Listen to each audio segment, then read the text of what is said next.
ದೊಡ್ಡ ಕಾಗೆ ಸಮುದ್ರ ತೀರದಲ್ಲಿ ಆಹಾರ ಹುಡುಕುತ್ತಾ ಇತ್ತು. ಅದರ ಕಣ್ಣಿಗೆ ಒಂದು ಚಿಪ್ಪು ಹುಳ ಕಾಣಿಸಿತು.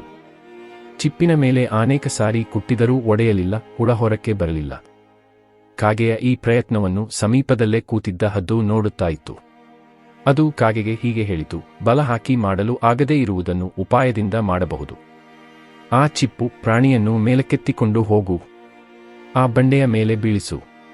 ಚಿಪ್ಪು ಒಡೆಯುತ್ತೆ, ಹುಳು ಹೊರಕ್ಕೆ ಬರುತ್ತೆ, ನೀನು ಅದನ್ನು ತಿನ್ನಬಹುದು ಎಂದು ಹೇಳಿತು. ಕಾಗೆ ಹಾಗೆ ಮಾಡಿತು.